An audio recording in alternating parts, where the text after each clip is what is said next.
स्वागत है आपका। मैं हूं आपके साथ आपका अपना बिंदास आरजे पंकज, और आज हमारे साथ जुड़ रही हैं निर्मल गुप्त जी।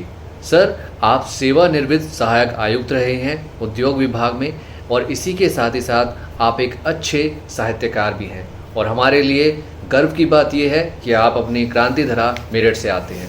सर, क्योंकि आज हम आपकी कहानी कवर करने के लिए यहाँ पर आए हुए हैं, तो हम शुरुआत से चलना चाहेंगे।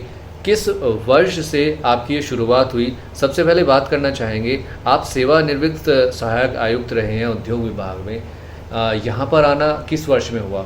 कब आपने ज्वाइन किया? मैंने 3 मई 1980 को ये नौकरी ज्वाइन करी। जी। और उस समय तक उत्तर प्रदेश और ये उत्तरांचल एक ही थे, उत्तराखंड एक ही थे, और मेरी पहली पोस्टिंग हुई थी नैनीताल में। अच्छा। मैंने नैनीताल से नौकरी शुरू करी जी। और इसमें नैनीताल उसी नौकरी के सिलसिले में जितना भी कुमायूं का इलाका है उसको मुझे बहुत नज़दीक से देखने का मौका मिला।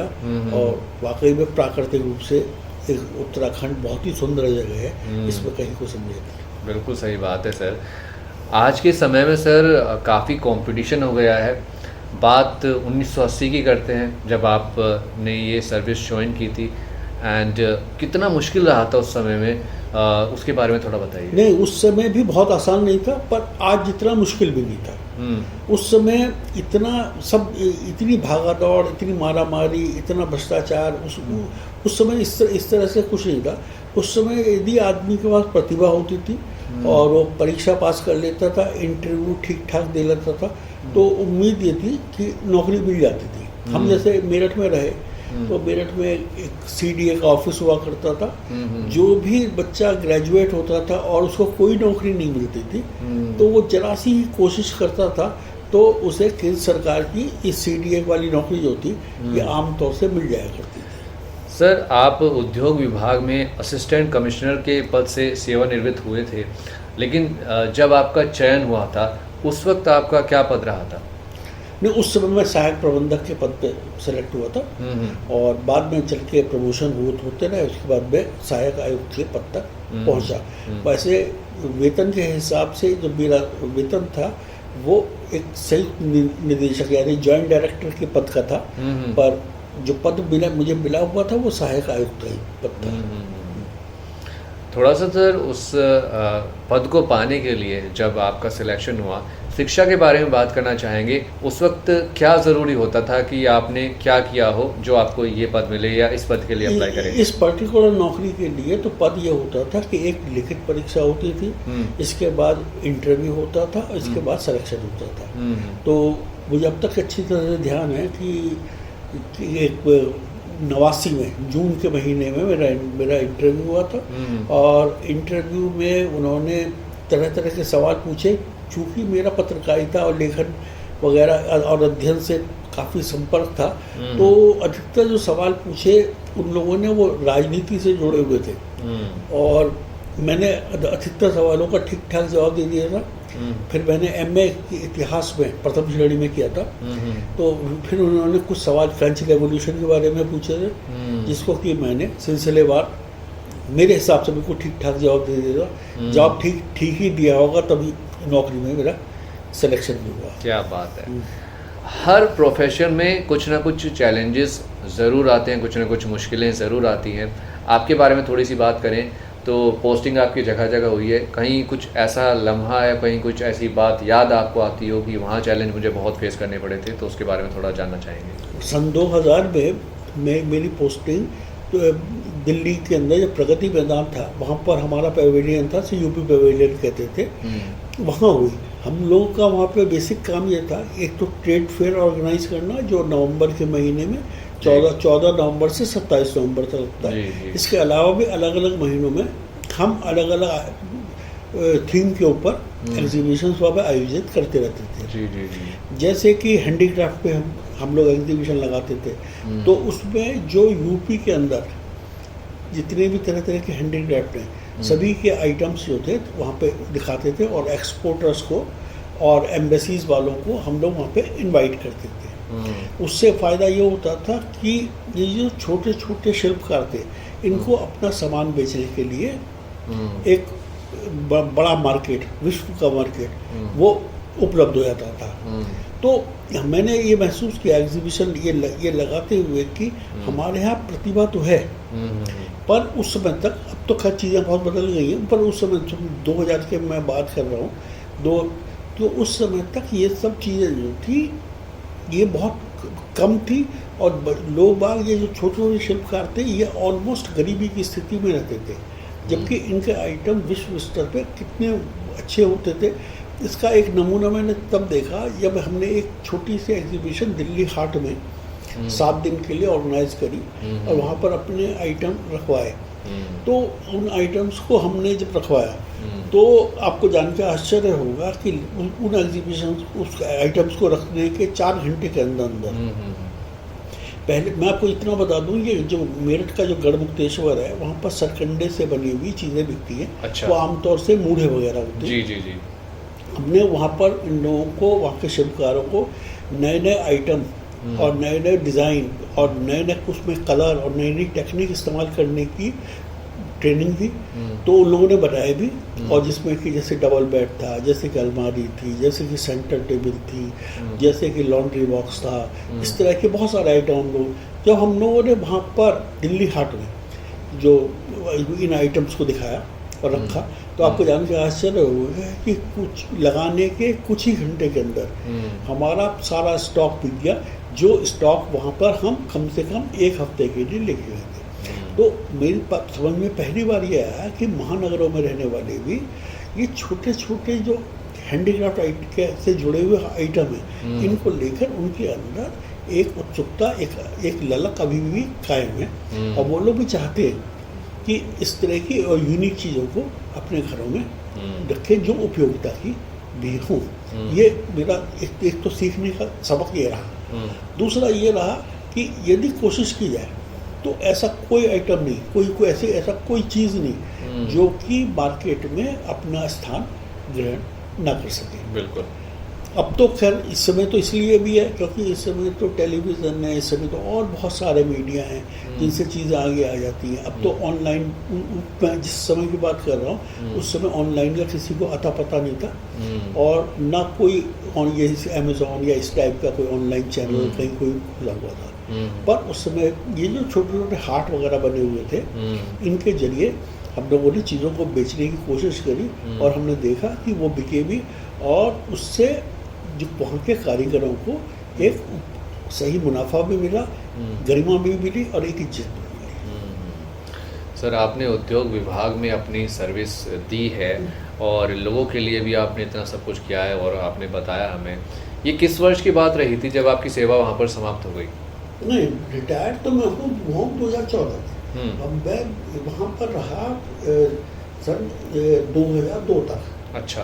प्रगति मैदान, इसके बाद मैं रहा नोएडा। अच्छा।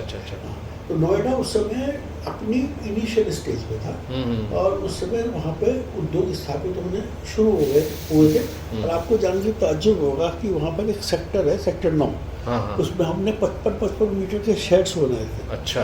और वो 25 हज़ार रुपए के लोगों को अपने उनके घरों से बुला के दिए थे, और उसके बावजूद उसको लोग लेने को तैयार नहीं थे। 25,000 रुपये, और आज उसकी मार्केट वैल्यू 80 लाख और 1 करोड़ रुपए तक है। वो एक तरह से देखा जाए सेक्टर 9, अब वो इंडस्ट्रियल तो नाम मात्र का रह गया, वो एक तरह से कमर्शियल हो गया। पर उस पर चीज़ें, देखिए चीज़ें हमेशा एक सियासी नहीं रहती, चीज़ें बदलती रहती हैं। उस समय उद्योगों को लेके लोगों में ज़्यादा रुझान नहीं था। छोटे उद्योगों को तो लोग ऑलमोस्ट एक चैरिटी का सा काम समझते थे, या फिर वो समझते थे कि जो बच्चा ज़िंदगी में कुछ नहीं कर पाया वो एक छोटी सी चक्की, एक छोटी सी लेथ मशीन या इसी तरह की कुछ वो लगा के बैठ गया। पर अब चीज़ें बदल रही है। अब जिसे हम लोग कहते हैं ना कि अब तो नई नई चीज़ें, ये सब जो है फर्स्ट जनरेशन के उद्योगपति कहलाते हैं, फर्स्ट जनरेशन इंडस्ट्रियलिस्ट तो बढ़ते जा रहे हैं, और अब बच्चे ऐसे ऐसे काम कर रहे हैं नए, जिसके बारे में पहले कभी सोचा ही नहीं गया। इसकी वजह सिर्फ इतनी है कि एक तो टेक्नोलॉजी आसानी से अवेलेबल हो गई, दूसरी बात यह कि मार्केटिंग के लिए अब खाली हिंदुस्तान या एक शहर या एक कस्बा नहीं है, अब पूरा विश्व है। हमारे यहाँ की चीज़ें सारी दुनिया में बिक रही हैं, सारी दुनिया की चीज़ें हमारे यहाँ बिक रही हैं। तो इस समय तो जो भी कॉस्ट इफेक्टिव चीज़ें प्रोड्यूस कर पाएगा उसी की चीज़ें बिक जाएंगी। पर पहले ऐसा नहीं था। पहले इस विभाग ने, हमारे वाले विभाग ने इसमें छोटे छोटे स्तर पे ही सही, पर इस पर प्रयास बहुत करें और कुछ प्रयासों में कामयाबी भी मिली। बिल्कुल। अब साहित्य के बारे में थोड़ी सी बात करते हैं। ये साहित्य का सफ़र आपका कब से चल रहा है? साहित्य का सफ़र अचानक तो नहीं शुरू हुआ होगा, ये कहीं न कहीं मेरी घुट्टी में रहा होगा। अच्छा। हाँ, मेरी माँ जो थी वो अपने ज़माने की 8वीं पास जरूर थी, पर एक तो उनकी हैंडराइटिंग ऐसी थी जैसे कि किसी ने छाप दिया हो जी। और दूसरा ये है कि जानने लायक बात यह है कि आज से 60-70 पहले जब वो विवाह उनकी आई थी तो अपने साथ शरद चंद्र और प्रेमचंद का सारा साहित्य लेके आई थी। क्या बात है। तो इसका मतलब साफ है कि पढ़ने लिखने की जो प्रेरणा मुझे मिली वो मेरी माँ से मिली। और हम शुरू से सब भाई वगैरह ये हम अलग, चूँकि पिताजी सेना में थे तो अलग अलग शहरों में रहे, अलग अलग कल्चर को जाना और उसका भी फ़र्क पड़ता ही है। और इसके मैंने फिर लिखना शुरू करा। शुरू में कहानियाँ लिखी, इसके बाद मैंने कविताएं लिखी। कविता तो खैर आज भी लिखता हूँ, व्यंग लिखे। और फिर एक समय ऐसा आया कि जो बड़ी बड़ी जगहों पे सब छपनी शुरू भी हुई। अब तक मेरे 3 व्यंग संकलन और 2 कविताओं के संकलन छप चुके हैं। और राजस्थान पत्रिका एक बड़ा प्रसिद्ध अखबार है, एक 2015 में उसने मुझे मेरी एक कहानी पे अवार्ड भी दिया था। वहीं जयपुर बुला के मैं जयपुर गया था। इसके अलावा 3-4 जगह 6 जगहों से मैं छोटे बड़े अवार्ड मिल चुके हैं। पर अवार्ड मिलना बड़ी चीज़ नहीं है। लिखने से एक आपको जो मानसिक सुकून भी मिलता है और एक तरह से देखा जाए तो आप हर आदमी के सामने एक आइडेंटिटी क्राइसिस रहता है, वो ख़त्म हो जाता है। फिर जब आप लिखने पढ़ने की दुनिया में प्रवेश कर जाते हैं तो एक आपकी अलग धीरे धीरे करके पहचान बनने लगती है और वो कहीं ना कहीं आपको अपने भीतर से समृद्ध भी करती है। तो ये लिखना आज भी रिटायर होने के बाद भी मुझे कभी लगा ही नहीं ज़िंदगी में कि मैं रिटायर हो गया हूँ। लिखने पढ़ने से लगातार जुड़ा हुआ हूँ। बिल्कुल बिल्कुल। सर, कोई कविता, कोई व्यंग, कोई रचना आपको याद है जो आपने पहली लिखी हो?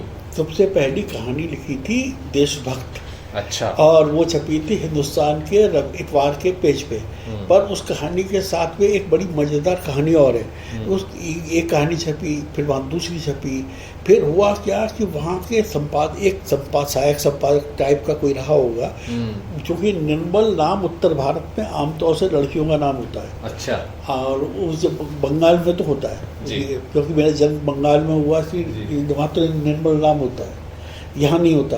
तो वहाँ से एक सहायक संपादक ने मुझे लड़की समझा और वहाँ से प्रेम पत्र लिखने शुरू कर दिया।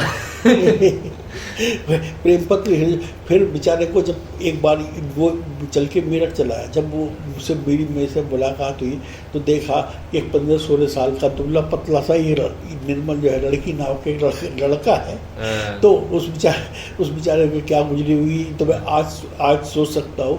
तो सबसे ज़्यादा मज़ेदार बात यही है कि ये सब भी जीवन में तरह तरह के अनुभवों में से एक मज़ेदार अनुभव ये भी है। अभी आजकल छायाचित्र ज़रूर लगाते हैं रचनाकार का। लगाते हैं, पर हुआ क्या मैं आपको बताऊँ, ये एक बार एक अखबार में खूब मेरी कहानी वगैरह छपनी शुरू हो गई। हाँ। गलती से मैं दिल्ली चला गया और उन लोगों से मिल लिया। हाँ। तो वो उस समय मेरी उम्र इतनी कम थी और जितनी कम थी उससे कम में दिखाई देता था। तो उनको वो मुझे समझ रहे थे कि कोई बड़ा बूढ़ा कोई आदमी होगा। जब मेरी शक्ल देखी उन्होंने, उसके बाद से उन्होंने मेरी कहानियाँ छापनी बंद कर दी। उन्होंने कहा ये तो हम किसी बच्चे की लिखी हुई चीज़ें छाप रहे। तो इस तरह के थोड़े से अनुभव मज़ेदार होते रहे जिंदगी में। सर, अब आपकी किताबों पर थोड़ी सी बात करना चाहेंगे जो अभी तक आप लिख चुके हैं, उनके सबसे पहले हम नाम जानना चाहेंगे और थोड़ा उनसे जुड़ा अनुभव भी आपका जानना चाहेंगे। हाँ, तो पहला व्यंग संकलन मेरा छपा था इस बहरूपिया समय में। अच्छा। उसमें ये था कि हम लोग समय समय पे अपनी भूमिकाएं या अपने रंग रूप बदल लेते हैं। तो उसी को मैंने फोकस करके बहुत सारी व्यंग कथाएँ लिखी थी। और वो छपी है इस बहरूपिया समय में। एक कविता संकलन छपा है, मैं जरा जल्दी में हूँ। मैं जरा, चूँकि सरकारी नौकरी में रहने की वजह से मैं उतना काम नहीं कर पाया जितना मुझे करना चाहिए था। उसकी वजह ये थी कि मैंने अधिकतर नौकरी मेरठ से, जिसे कहते हैं ना डेली पैसेंजर के तौर पे, कभी मेरठ से दिल्ली जाते रहे, मेरठ से नोएडा जाते रहे, मेरठ से मुजफ्फरनगर जाते रहे, ऐसे करी। तो फिर कविताएं लिखी मैंने, उन कविताओं को संकलित किया और उसका शीर्षक रखा मैं जरा जल्दी में हूँ। मैं जरा जल्दी में हूँ मतलब जो अच्छा समय था, जो लिखने का समय था, वो हमने निकाल दिया। अब जो बचा हुआ समय है उसकी एक ये दूसरी एक ये है।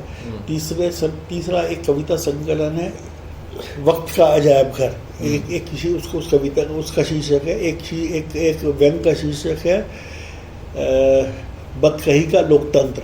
बहुत सारी चीज़ें ऐसी होती है जो सिर्फ कहने सुनने में अच्छी लगती है, कही जाती है, और उस पर मेरा सारा फोकस ये रहा है कि आदमी की कथनी और करनी में फ़र्क है। अभी मैं ऐसे बहुत सारे आईएएस अधिकारियों के साथ मैंने काम किया और एक दो आईएएस ऑफिसर मुझे आज भी मालूम है जो आज अपनी ईमानदारी का ढिंढोरा पीटते हैं। और उन्होंने एक सज्जन ने तो एक किताब भी लिखी है, पर मुझे अच्छी तरह से मालूम है, फर्स्ट हैंड इन्फॉर्मेशन है कि उनकी ईमानदारी खोखली थी, और जबकि वो ऐसा कुछ था नहीं। तो ये वो लोग हैं जो बहरूपिया वो होता है जो अब तरह तरह से किसी तीज त्यौहार पे अपना भेष बदल के आ जाते थे। कोई डाकिया बन गया, कोई सिपाही बन गया, कोई। तो आप बारीकी से देखें तो हम लोग भी तो अपने जीवन में बहरूपिया हैं। कहीं पे हम बड़े विनम्र हो जाते हैं, कहीं पे बहुत क्रूर हो जाते हैं, और कहीं कैसे हो जाते हैं, कहीं कैसे हो जाते हैं। तो ये एक वो था। अब कुल मिला के मेरी 5 किताबें आ चुकी हैं, और अभी जो आखिरी किताब आई है वो मेरे नाम, उसमें मेरा फ़ोटो ऊपर छपा हुआ है और लिखा हुआ है निर्मल गुप्त के चयनित व्यंग। जो मेरे व्यंग जो जगह जगह छपे हैं उनको संकलित करके उन्होंने उनमें से कुछ व्यंग को छापा है। पाठक सर पढ़ना चाहें कहीं से तो कैसे वो पढ़ सकते हैं? ये अधिकांश किताबें अमेज़ॉन पर उपलब्ध हैं। अच्छा। अधिकांश किताबें उपलब्ध हैं। इसमें से वक्त का अजायब घर, इसकी सिर्फ 120 रुपये कीमत है, और इसमें आना जाना भी सब डाक खर्च में वही प्रकाशक ही देता है। और तो इसको ऐसे मंगाया जाता है। और बाकी यदि कोई मुझसे संपर्क करके मुझसे किताब मांगेगा और मेरे पास है तो मैं दे ही दूंगा, इसमें कोई बात ही नहीं। क्या बात है, क्या बात है। सर, साहित्य पर आपका जो सफ़र रहा है साहित्य में काफ़ी लंबा रहा है। कुछ युवा होते हैं जो लिखना शुरू करना चाहते हैं लेकिन किसी न किसी उलझन में लगे रहते हैं कि कैसे शुरुआत करें, क्या करें। कोई सुझाव है आपके लिए, आपकी तरफ से उनके लिए? हाँ, सुझाव है। सुझाव ये है कि आप लिखना सिर्फ पढ़ने से सीख सकते हैं। आप अध्ययन करेंगे, चीज़ों को समझेंगे, तब तो लिख पाएंगे। कोई सेट फार्मूला नहीं है, कोई इसकी किताब नहीं है जो आपको सिखा सके। आप पढ़ेंगे। होता क्या है जब आप पढ़ते हैं, जैसे मैं अपने जीवन में बता रहा हूँ कि मैंने जब भी लिखा है किसी चीज़ को पढ़ रहा हूँ, पढ़ते पढ़ते मुझे ऐसा लगता है कि यार इसने ठीक नहीं लिखा, इसको यदि मैंने ऐसे लिखा होता तो कितना अच्छा होता। बिल्कुल। और यही लिखने का एक सूत्र वाक्य है, अच्छा पढ़िए, अच्छा लिखिए, और कोई तरीका नहीं है इसका। और अचानक नहीं लिख सकते। किसी कोई भी, इसको उर्दू में कहते हैं इल्हाम, किसी चीज़ का ऊपर से आपके ऊपर अचानक प्रकट नहीं होने वाली। आपको कोशिश करनी पड़ेगी, पढ़ना पड़ेगा, अध्ययन करना पड़ेगा, और चीज़ों को परखना पड़ेगा। और सबसे बड़ी बात है कि एक ईमानदार ज़िंदगी को जीना होगा, तभी आप लिख पाओगे। बिल्कुल। सर, कविताओं के बारे में, रचनाओं के बारे में आपसे जान रहे थे, बात कर रहे थे आपके सफ़र के बारे में। कोई एक कविता ऐसी जो आपको याद आती हो और आप सुना सकें अभी हमारे श्रोताओं के लिए? कविता का शीर्षक है क्रूर समय। जी, स्वागत है। इतने कठिन समय में जब बिटिया बुखार से तपती है, इलाज के लिए सिर्फ पानी से भीगी पट्टी और ऊट पटांग दुआएं हों, कविता लिखने के लिए हो सिर्फ ठंडे आदिम शब्द, तब मौत और चमत्कार में से कुछ भी हो सकता है। जब निजता के नाम पर बचे रह जाएं बिन झुकाए बनिए के बिल, चंद बिंदी टिकुली, चटका हुआ आईना, नस्वार की खाली डिब्बी, जर्जर किताब में चिपकी फूलों की बेरंग पंखुड़ियाँ, तब उम्मीद और नाउम्मीदी में बित्ते भर का भी फर्क नहीं रहता। क्या बात, क्या बात। तो इसी तरह की कोई अच्छी कविता अगर आप पढ़ना चाहते हैं तो सर के नाम से भी सर्च कर सकते हैं अमेज़ोन पर, निर्मल गुप्त सर, सही कह रहा हूँ ना? इस नाम से सर्च कर सकते हैं, आपको पुस्तकें मिल जाएंगी, उन्हें पढ़िएगा। और साहित्य में रुचि रखते हैं तो आपको ज़रूर पसंद आने वाली हैं। सर बहुत बहुत शुक्रिया, आज आप हमारे साथ जुड़े, हमसे बात की, अपना सफ़र का अनुभव साझा किया। फ़िलहाल हम अभी वक्त है हमारा यहाँ से चलने का, स्टूडियो से, तो चलते चलते हमारे श्रोताओं के लिए क्या संदेश रहेगा आपकी ओर से? मेरी तरफ से यही सबसे हर बच्चे को संदेश है कि अधिक से अधिक अच्छे से अच्छा पढ़ने की कोशिश करें, और सिर्फ पढ़े ही नहीं, जो पढ़ा है उसे आत्मसात भी करें। यही जीवन का सूत्रवाक्य है। बहुत बढ़िया बात कही है सर ने कि आप अच्छे से अपनी पढ़ाई करें, फ्यूचर के बारे में सोचें और मेहनत करते रहें। इसी के साथ ही साथ मैं भी हर बार आपसे कुछ बातें कहकर जाता हूँ कि आप अपना ख्याल रखिए, अपने आसपास साफ सफाई बनाकर रखिए, पेड़ पौधे लगाइए, हरियाली फैलाइए, पानी को बचाइए। घर से जब भी निकलते हैं और निकलते हैं टू व्हीलर से तो प्लीज़ हेलमेट को लगा कर जाइए, फोर व्हीलर से जाते हैं तो सीट बेल्ट को लगा कर जाइए। बाकी हंसते रहिए, मुस्कुराते रहिए। Bye bye and take care.